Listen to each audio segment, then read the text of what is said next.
I want to suggest to you this evening, sometimes the hardest thing is to know how to begin a conversation. How do I begin?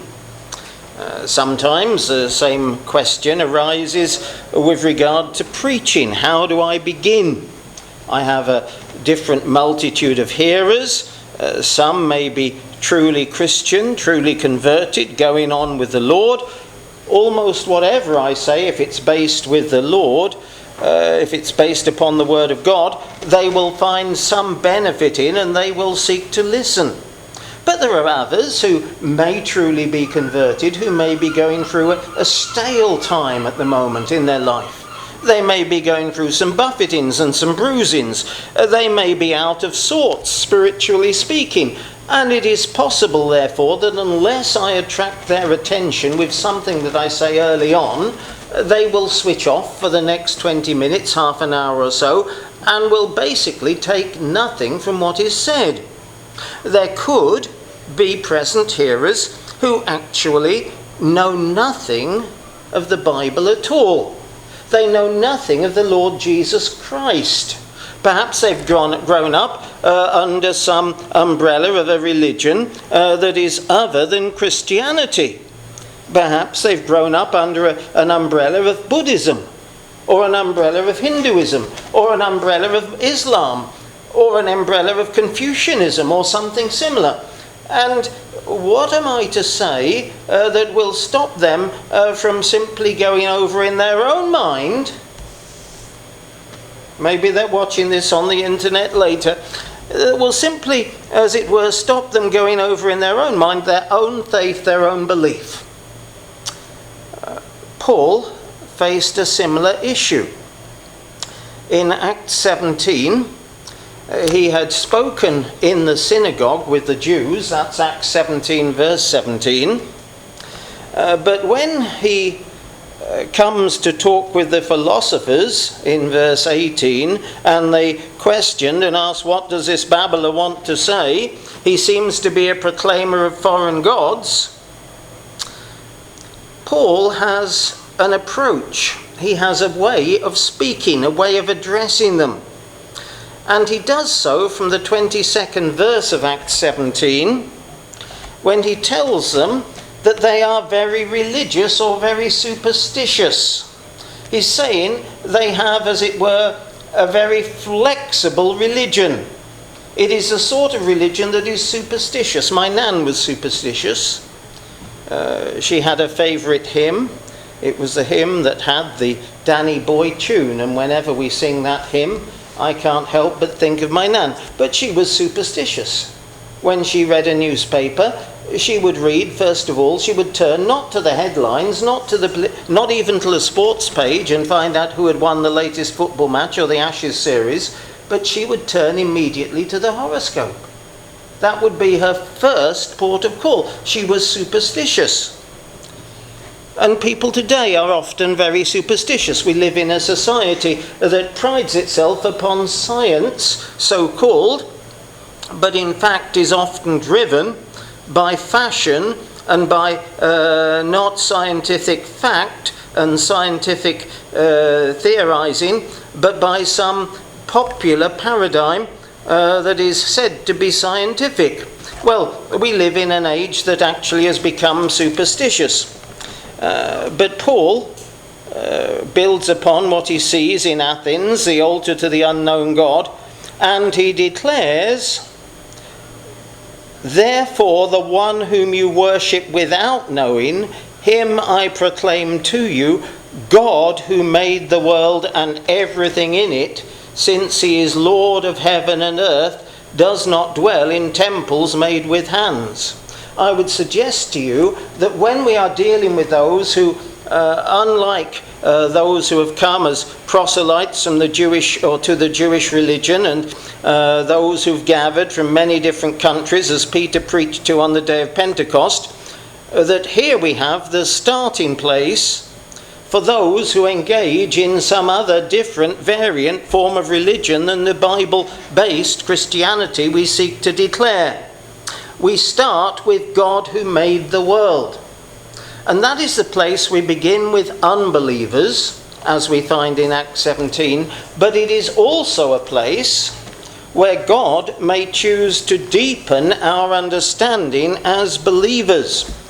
And I want to suggest to you this morning that the very way in which God speaks in Job 38 and 39 is indicative of the importance of this truth.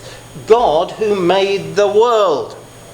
It's a God whom Paul declared to those who did not know God, who had been perhaps philosophizing, who'd been engaged in different religions and different superstitions. But actually, this matter is vitally important to us as Christians in order to strengthen us, in order to deepen us. And what God does here in these passages in Job 38 and 39, and we're coming to the end of the book of Job, of course, as we go on, what God does is to establish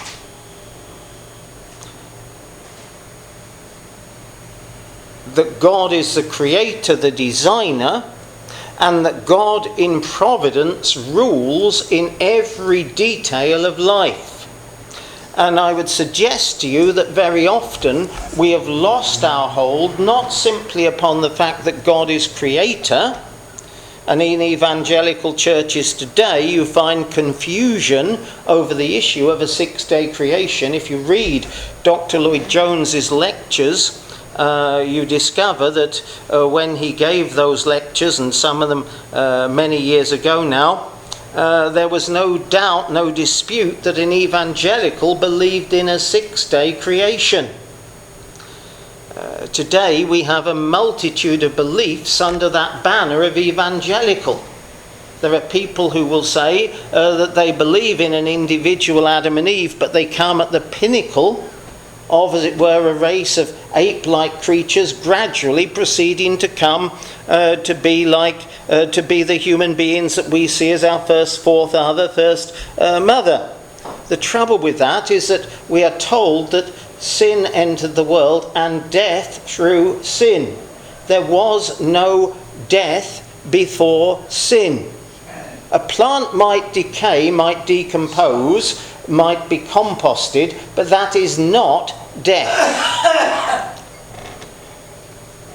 We have confusion, therefore, in evangelicalism. I want to suggest that confusion is addressed probably some 2,200 years before Jesus comes in this book of Job, and in the 38th and 39th chapters, and the 40th and 41st and 42nd chapter, of course, God himself is speaking to Job. That's important because, you see, you could hear the word of God read in many churches.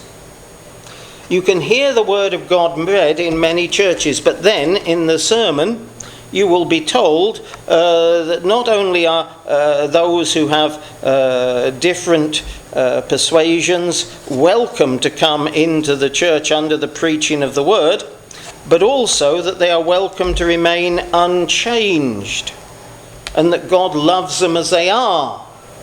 And that is an issue, because if God converts someone, if God calls someone to himself, he changes them, he transforms them.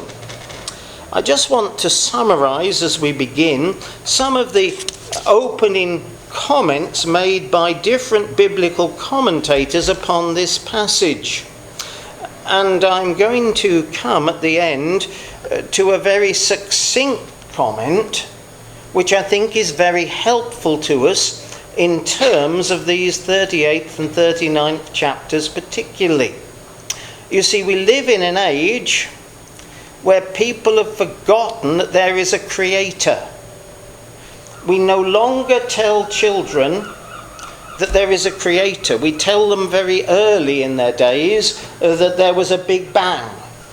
We tell them, and by the way, when did you ever see an explosion that resulted in something positive? You know, generally speaking, when there is violence in terms of an explosion, it takes hours of work for the medical profession to restore what has been damaged in the explosion. or the building profession, or whatever has been damaged. Some of the greatest skills in burns medicine happened because of the pilots who were severely burned in World War II, and progress was made in the medicine and treatment of burns because of that. It is relatively simple to destroy an aircraft. For pilots and others, passengers, to suffer burns. It is very hard to restore the skin to how it should be. Explosions do not produce a positive outcome. It just doesn't happen. And when someone tells us that there was a quantum anomaly, and that is what led to the universe in which we now live, the first question to ask is, but there is nothing. How can there be a quantum anomaly when there is nothing? You can't have a quantum anomaly. I'm sorry, I don't think you can have it when there is nothing. Well, anyway, let's just look at some of the commentators. Albert Barnes, admittedly a 4-point Calvinist, but a very good commentary upon many parts of the Bible, and well worth reading on many subjects. And he tells us this speech is addressed particularly to Job, not only because he is the principal person referred to in the book, but particularly because he had indulged in language of murmuring and complaint. God designed to bring him to a proper state of mind before he appeared openly for his vindication. It is the purpose of God in his dealings with his people to bring them to a proper state of mind before he appears as their vindicator and friend, and hence their trials are often prolonged. And when he appears, he seems at first to come only to rebuke them. Job had indulged in very improper feelings, and it was needful those feelings should be subdued before God would manifest himself as his friend and address him in words of consolation. So you see, God is dealing with Job, especially and expressly. The Preacher's Homiletical Commentary tells us, out of the storm cloud from which already issued thunders and lightnings, the Almighty was now to speak. The grandeur and sublimity of the scene not to be surpassed. Its only counterpart at the giving of the law on Mount Sinai. Another commentator, when the storm had ceased and the thunder was hushed, a voice spoke out of the golden splendour of the sky. Job had challenged God to answer him, and now he is taken at his word. We recall Horeb's ancient cave, where after wind and earthquake there came a sound of gentle stillness. Arise, said the Eternal to Job, and gird thyself. In after years, under similar circumstances, the Spirit entered Ezekiel to strengthen him. Surely such strengthening was forthwith given the patriarch. F.B. Meyer, who founded the church in Leicester that Liz and I used to be members of, he says a sublime series of questions is addressed to him, not by a God of judgment and wrath, but by a father arguing and pleading with his child, and pointing out two things. First, the inability of mortal man to understand the ways of God, and second, the minuteness and tenderness of God's providence. Job had thought of him as remote, but he is near and is ordering all things wisely and lovingly. Can he forget his child? That is F.B. Meyer. Sometimes we tend to think that God might forget us, that he's overlooked us, that he's overlooked our circumstance. Lastly, Jamieson, Thorset and Brown, whose commentary is sometimes itself overlooked, and they rather put things, I think, very succinctly. The question is raised, can he explain the phenomena of God's natural government? how can he then hope to understand the principles of his moral government? God thus confirms Elihu's sentiment that submission to, not reasoning on, God's ways is man's part. I would suggest, therefore, the important matter is that we have a high view of God as creator, and we have a high view of God as one who orders in providence. Both these things go together. And just by way of comment, before we begin on those two themes, there is, I think, sometimes a very fine line between the remarkable providence that sometimes occurs and what would be termed the miraculous. Let me give you an example from the New Testament. There is an instance where Peter commits his Lord to pay the temple tax. Remember the time? And Peter, of course, doesn't have the money to pay the commitment that he's made, but he goes to the Lord, and the Lord deals with him in a particular fashion. He tells him to take a line, to cast a line into the water. Now, Peter was used to going out in a boat fishing. Sometimes you can go down to the beach in Falmouth, I'm sure you can do it in St Ives, and you will see people sitting on the beach as the sun goes down, and they will be casting their line into the water. Perhaps there are some rocks conveniently, and they'll be catching all sorts of things, probably mackerel, I guess, but I'm not a fisherman, so... But Peter was to fish with a line. And the very first fish that he pulls with his line has precisely the Roman coin that will pay the temple tax for him and his master. Now, let me suggest to you two ways in which that might be a remarkable providence, or it might be a miracle. Someone may have walked along by the edge of that water course, and with a hole in their pocket, the coin had fallen into the water. The fish then comes along, as fish do, and swallows the coin. Not an unreasonable way. Obviously, the omniscience of Christ is known, because he's in control of the coin falling from the pocket. He's in control of the fish consuming the coin. He's in control of the fact that that fish is going to bite on Peter's line. He's going to in control of the fact that Peter's going to successfully draw the fish from the water. When I used to fish with my dad, it was a challenge to actually, even if we got a bite, getting the fish to land was a challenge. Well, the point I'm making, that's a perfectly valid possibility. It's a remarkable providence, a remarkable series of providences, but it could be a remarkable providence. Equally, it is not impossible that God could simply have spoken and the coin could have appeared in the mouth of the fish.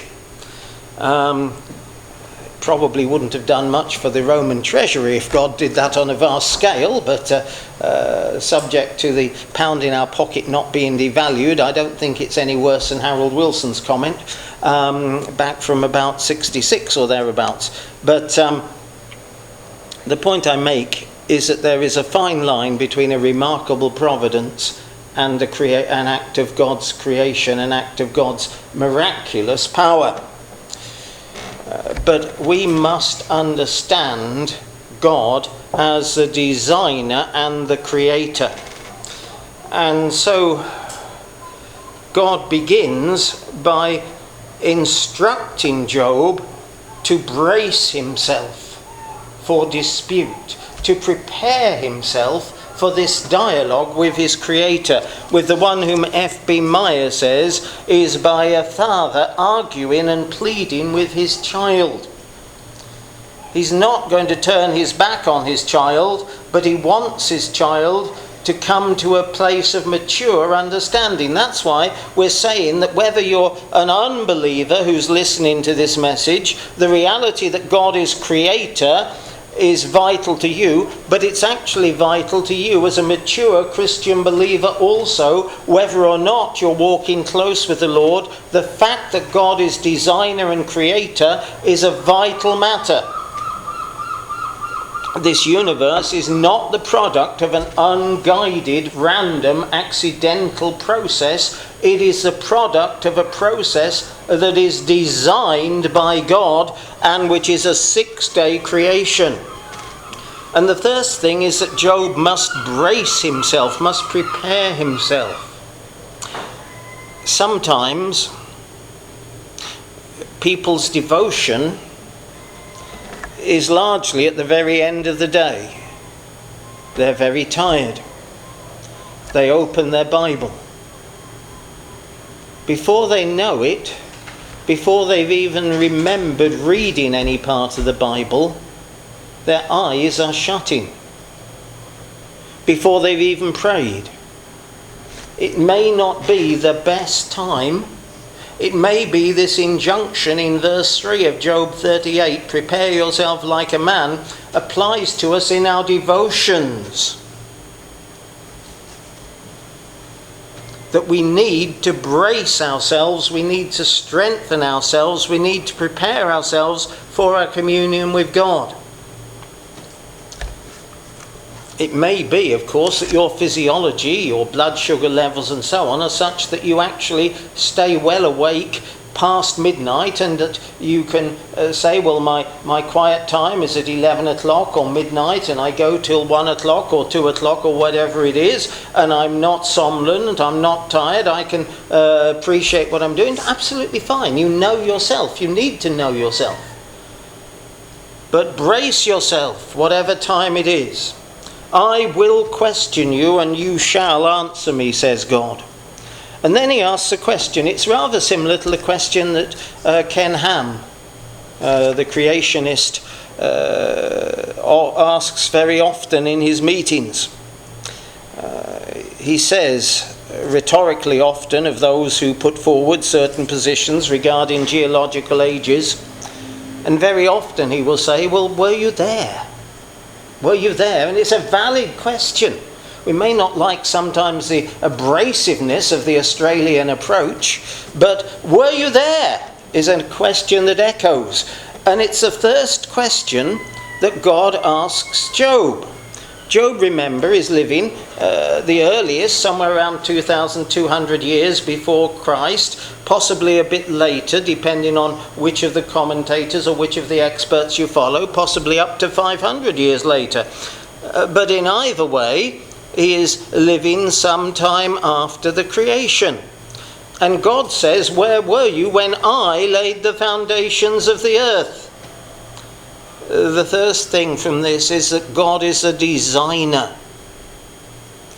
You know, there is a great dispute sometimes, particularly amongst those who want to deny the creation of God. They talk of what we see around us having the appearance of design. Well, you look at a leaf, and you realise that a leaf in its photosynthesis has a much better usage of light in terms of the efficiency of the way in which the process within the leaf works. It has a much better usage of light than any man-made, any designed man-made matter, whether it's a solar panel or whatever it is. The leaf is more efficient. There is nothing that is man-made that uses light to catalyse it that is more efficient than a leaf. And yet, these people tell us that in what we see in the leaf there is the appearance of design, but it is not designed. It has the appearance of design.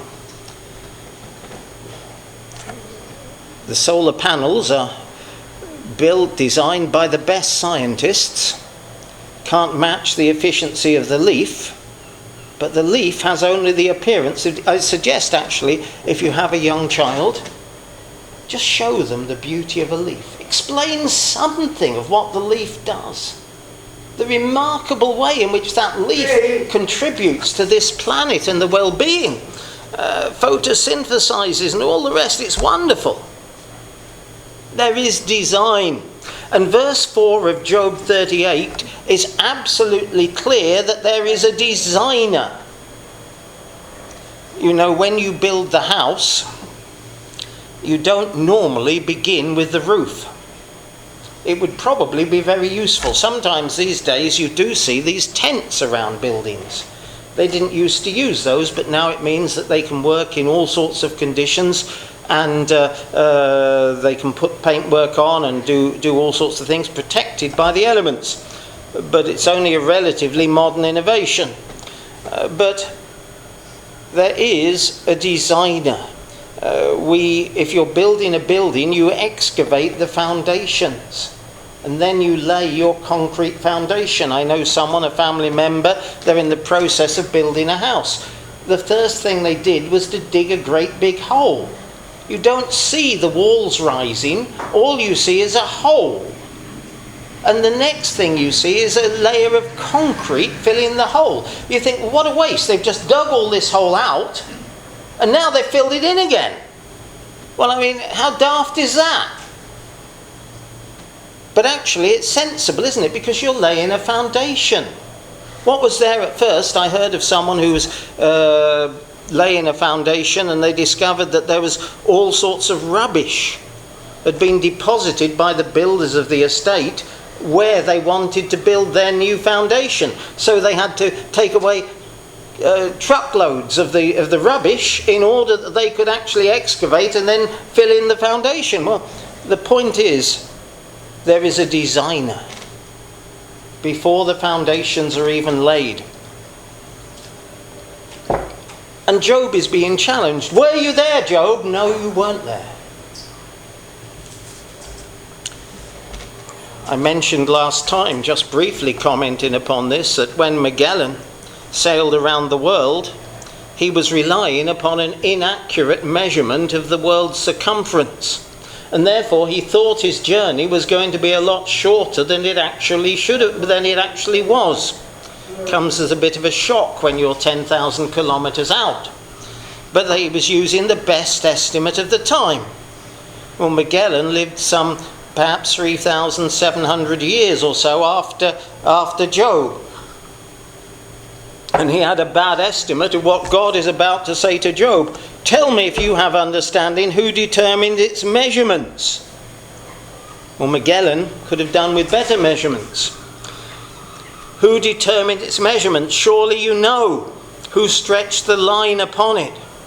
God is emphasizing to Job that there is much that he doesn't know. He's not taking Job into the realm of predestination, into the realm of his choice of his elect. He's not taking Job into that. Notice this, sometimes we're too quick. We rush in with things. We want to immediately begin with a person's particular difficulties, particular problems. Sometimes we need to go behind the things that are the problems that someone is being buffeted by, is bearing the consequences of. We need to go back to who God is before we start to deal with their individual circumstances, even with their individual sins that will need the forgiveness of God, even with their individual character and conduct. We need to go back to who God is, because it's only against the backdrop of who God is that their conduct begins to have any meaning and any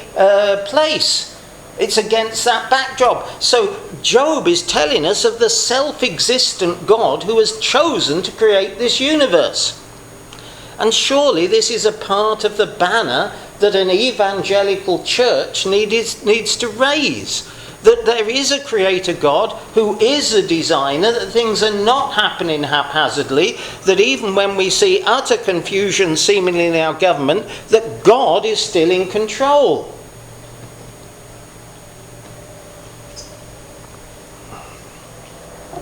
You're almost reminded in Job 38 of King Canute. You know, if I go down to the sea and say to the waves, please stop here, I don't want my new shoes to get wet, the sea takes no notice whatsoever. Reputedly, King Canute said something similar, although it's thought that he was trying to show people that he wasn't quite as powerful as his people who sucked up to him thought. But just look for a moment at Job 38 and verse 11. This is God saying, "This far you may come, but no further, and here your proud waves must stop." Here is God setting the boundary of the sea. No human being can set that boundary.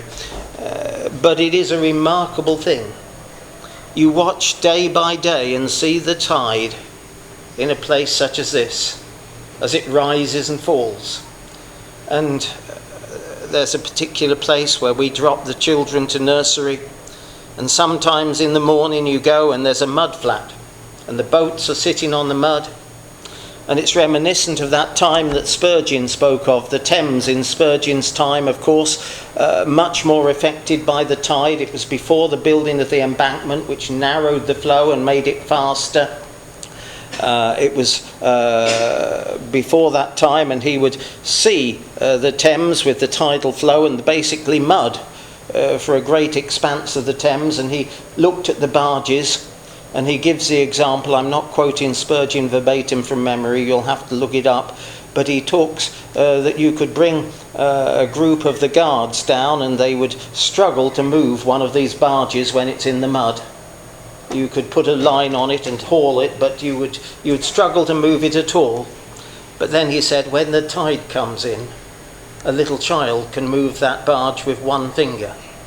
And he used that as an example of God's reviving power, and how we need that reviving power. But the point is, the waves and the tide are under God's control, under God's design. And sometimes when we have a scientific understanding, sometimes that scientific understanding causes us to lose sight of the fact that God is in control. That he is ordering the providence that means that our scientific understanding works. Modern science works largely because of the understanding of the order that God has placed into the universe. That's actually why modern science works. We must draw to a close. There is so much in these chapters. I just want to draw your attention to chapter 39 and verses 19 and onwards, this passage here, because God deliberately chooses not to talk only of the wild beasts, but to talk also of a beast, an animal that is noble. He introduces a theme in verse 18 of Job 39 when he speaks of she scorns the horse and its rider. And from that he then begins to amplify, and he begins to talk not just of a horse ridden for pleasure. There are numerous young people who enjoy horse riding for pleasure. It is a great activity for young people, for children. We used to do donkey riding, but horse riding is a little more adventurous.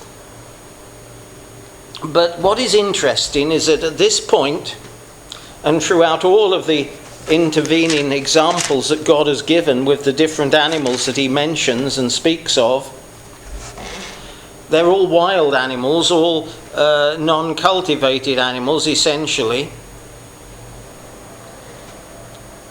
But here he talks of the horse as being that horse that is used by people in battle.